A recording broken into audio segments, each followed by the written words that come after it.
Fox Stories. One summer day, a greedy fox was looking for food, but he couldn't find any in the forest. So he went to the mountain. He found lots of ripening grapes on the vines. The hungry fox ran to the grapes, opening his mouth. He licked its leaves under the tree. Oh, look at the yummy grapes. How sweet and cool they will be. He stretched out his paws for the grapes. Let me eat some. The grapes were too high for him. He stood on tiptoes. Almost there. A little higher, a little more. He tried and tried, but he couldn't reach them. I'll jump higher. He jumped high into the air. His body went up. His paws almost reached the grapes. But thump! Ouch! The fox fell on his bottom. The animals laughed at him. The fox's face turned red.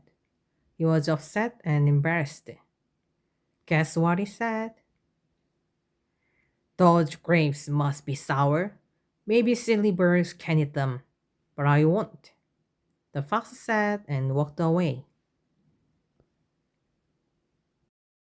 One fall day, the hungry fox found a shed. The shed may have some food. He tiptoed to it with glowing eyes. The shed was full of food. The fox danced with joy. Wow! How can I get the food? The fox looked around and found a small hole. He crept into the hole and looked at the food. What should I eat first? The joyous fox ate sausage first. Yum, yum, very good. The fox's tummy got big like a drum. He stretched and yawned. It's time to go home and take a nap. He put his head out the hole. Oh dear, his big tummy couldn't get through the hole. Silly fox, make your tummy slim. The farmer is coming. You'd better hurry, said the stork flying by. The fox saw the farmer walking toward the shed. Oh no, what should I do? He tried to get out with all his might. The fox barely got through the hole. The farmer shouted, chasing the fox. You rascal! Don't move an inch! The fox ran away as fast as it could. The stork followed the fox and teased him. The fox arrived at the woods and said, Phew, that was close. He got hungry again after all that running. One winter day, the fox thought about the stork. Bad stork, he laughed at me. He wrote an invitation card. Dear Mr. Stork, thank you for telling me how to get out of the shed. I'd like to invite you for dinner. Please come and dine with me.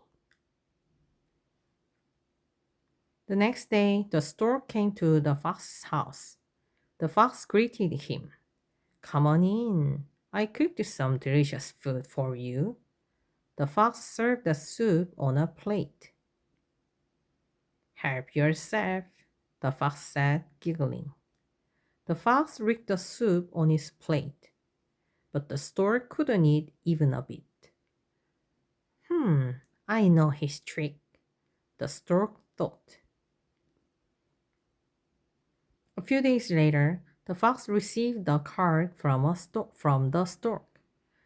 Dear Mr. Fox, thank you for the food. I'd like to invite you this time. Please come and dine with me. The fox went to the stork's house. He smelled some delicious meat. The stork greeted the fox. Welcome, please come in. The stork served the chopped meat in a long jar and said, Help yourself. The stork put its beak into the jar and enjoyed the food. The fox couldn't put its mouth into the jar. What's wrong? One good turn deserves another, right? Said the stork. The fox's face turned red, but he said simply, Well, this food is not to my taste. One fine spring day, the fox went over the hill to go home. He was so hungry that he could barely walk. A crow flew over with meat in its mouth. The fox murmured, I wish I could eat that meat. The crow sat on a branch to enjoy his meat. The fox thought this was his chance. He walked close to the tree. I will eat that meat. I will have to be smart. The fox started flattering the crow.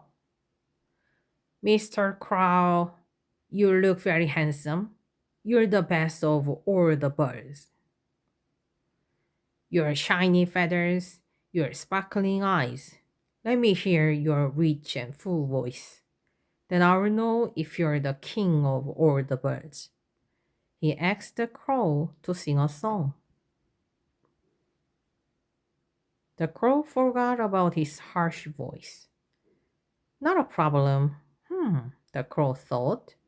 The proud crow opened up his mouth and sang, Caw, caw, caw. Then the meat fell from the crow's mouth. The fox caught the meat. Oh no! The crow cried out, but it was too late. The fox grinned and said, Thanks, your voice is just right, but your wit is wanting. If you were smarter, you could be the king of all the birds. That's too bad. Off went the fox with the meat. He enjoyed the meat under the tree. Now the fool fox lay against the tree and hummed a happy song.